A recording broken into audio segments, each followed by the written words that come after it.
El día de hoy vamos a revisar el tema de la solubilidad del oxígeno en presencia de compuestos orgánicos e inorgánicos. Este tema es tratado en la clase de Ingeniería Ambiental del programa de posgrado Maestría en Ciencias en Ingeniería Ambiental del Tecnológico Nacional de México, Boca del Río.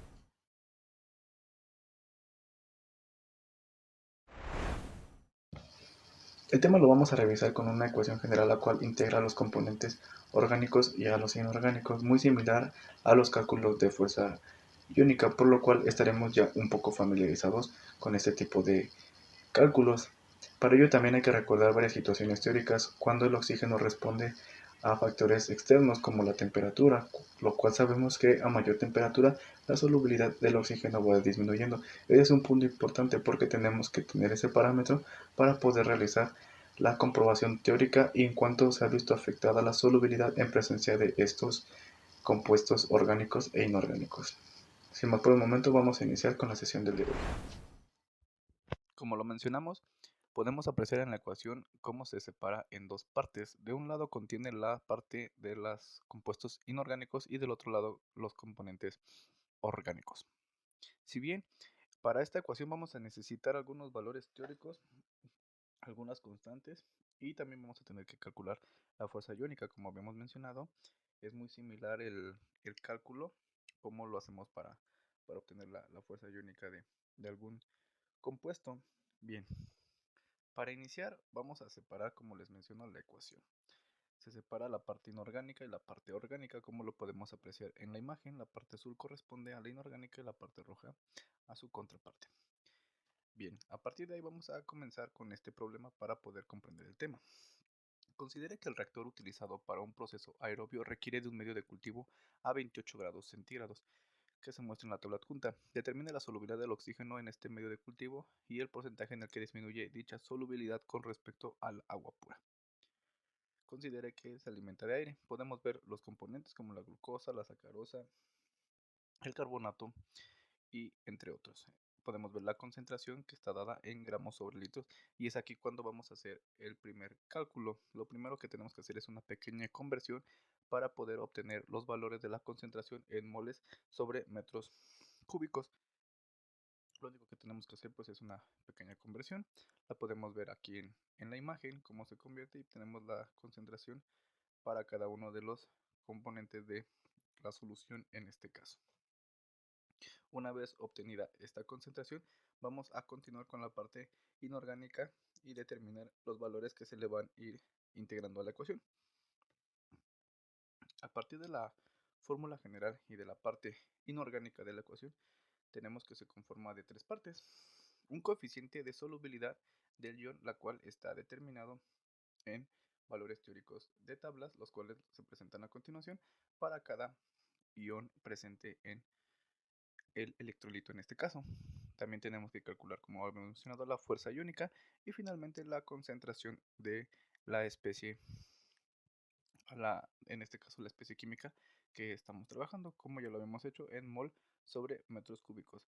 A partir de ahí vamos a determinar la parte inorgánica y posteriormente se van sumando estos valores para poderlos integrar a la ecuación final. En este caso podemos ver con los colores como se corresponde a cada parte, como ya les he mencionado, para que esto sea un poco más práctico. Podemos ver en azul la fuerza iónica, el coeficiente de las tablas y finalmente la concentración del electrolito en verde en este caso para el calcio, el cual es 13. Lo multiplicamos finalmente después de haber obtenido los dos valores previos. Una vez que tenemos todos los componentes inorgánicos, vamos a continuar con la determinación de los componentes orgánicos. En este caso, tenemos la glucosa y la sacarosa como componentes orgánicos de esta solución. Este cálculo es un poco más sencillo, únicamente tenemos que determinar los coeficientes de solubilidad que nos lo dan en tablas y finalmente por la concentración del electrolito, el cual ya habíamos calculado previamente al inicio en la conversión. Una vez que tenemos todos estos valores, se va a hacer la suma total. Esta suma total se puede apreciar en verde para finalmente poder despejar la ecuación final, la cual nos va a decir la concentración de oxígeno disuelto que tenemos en la solución, comparada con un valor teórico, el cual nos dice el problema que está a 28 grados centígrados. Entonces vamos a los valores estándar y vamos a obtener el valor de la solubilidad de oxígeno disuelto a 28 grados. Despejamos en la ecuación y finalmente con el despeje nos va a dar nuestra concentración en la solución, la cual en este caso es 7.84 por 10 a la menos 3 kilogramos sobre metro cúbico. Este valor, si bien vemos de inmediato que es menor al que teníamos en la parte teórica, en las tablas estándar podemos obtener el rango de error, el cual nos va a decir en porcentaje cuánto disminuye la efectividad de, en este caso, un reactor. Podemos ver que el 100% es cuando tenemos el valor teórico a 28 grados centígrados sin ningún compuesto adicional y nuestro valor que obtuvimos con la ecuación, el cual es 7.84 por 10 a la menos 3, lo vamos a hacer una regla de 3 para poder obtener el porcentaje y finalmente podemos observar que es 5.37 menos eficiente que si no hubiera, en este caso, especies químicas ajenas en la solución. Por lo que es importante monitorear este tipo de situaciones, sobre todo en reactores biológicos, en plantas de tratamiento, porque los organismos que llevan a cabo el proceso dependen totalmente de la concentración de oxígeno en el medio y para una mejor eficiencia del sistema debemos de manejar estos datos día con día y monitorearlos de forma constante.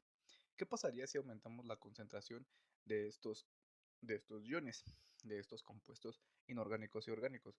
Claro está que al aumentar la concentración también va a aumentar en este caso, o mejor dicho, va a disminuir la efectividad, es decir, el rango va a aumentar y con ello se da por hecho que también esta efectividad pues va disminuyendo.